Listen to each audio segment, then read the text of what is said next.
Bonjour et bienvenue dans cette chronique d'un bouddhiste urbain. Aujourd'hui, on va se parler parce que on va essayer de trouver comment on peut transformer les émotions négatives pour en faire des opportunités de pleine conscience, pour en faire des opportunités pour se découvrir nous-mêmes et pour apporter plus de sagesse à l'intérieur de nous.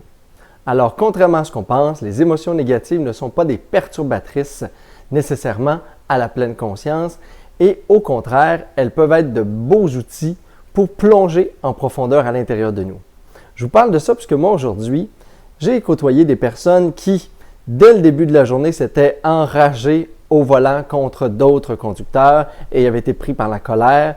Des personnes qui avaient connu la déception et la tristesse de leur partenaire amoureux.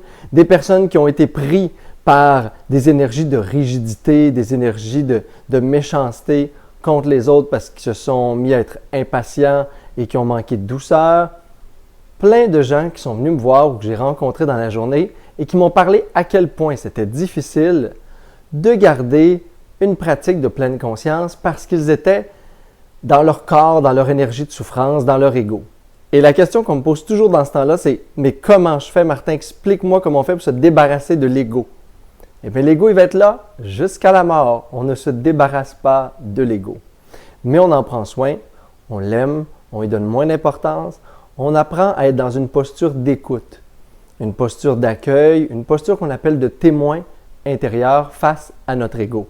L'ego, il va être là jusqu'à la mort, comme le corps, comme le mental. On ne peut pas s'en débarrasser, on ne peut pas s'en libérer. On peut, par exemple, moins s'identifier, moins cristalliser son attention et donner du pouvoir à l'ego et au mental, autant qu'aux énergies, qu'aux émotions négatives, à travers la méditation et des exercices de pleine conscience. Par exemple, si dans la journée, je me rends compte que je manque tout le temps de patience avec les autres, je suis rigide, je suis bête, il y a des jugements qui apparaissent, et ainsi de suite. Bien, tout ce que j'ai à faire à la fin de la journée ou en plein milieu de la journée, c'est d'accueillir, premièrement, le fait que je suis impatient.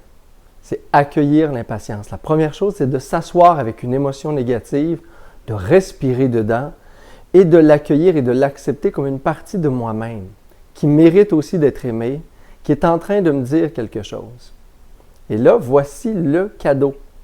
L'émotion est une messagère. Il faut voir comme ça. Que ce soit la colère, que ce soit la jalousie, que ce soit la déception, la tristesse, chaque émotion nous apprend quelque chose sur nous.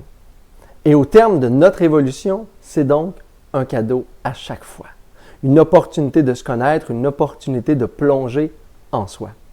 Alors, peu importe quelle émotion négative vous a traversée aujourd'hui ou qui est encore là en ce moment, comme des vestiges au niveau des tensions dans le corps, alors je vous invite à plonger dedans.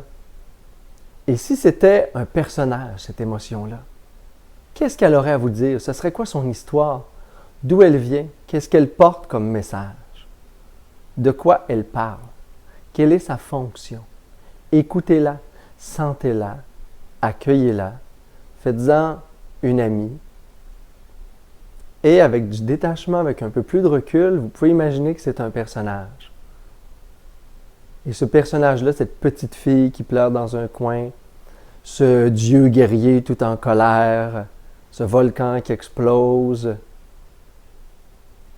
qu'est-ce qu'il a à raconter? Qu'est-ce qu'il me dit? Et ça va parler de moi. Et peut-être que si aujourd'hui vous êtes rigide, impatient, bien, ce que ça vous invite intérieurement, c'est à la douceur et à la paix. En fin de semaine, soyez dans la douceur. Accordez-vous la douceur. Si vous êtes dans la colère, je ne sais pas, peut-être qu'il faut être dans la patience. Et peut-être qu'il y a des choses en vous sur lesquelles il faut développer la patience dans votre propre vie.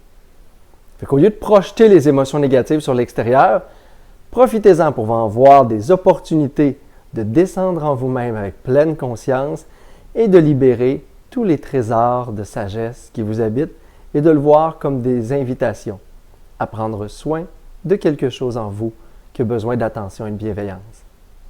Bonne fin de semaine. Namasté tout le monde.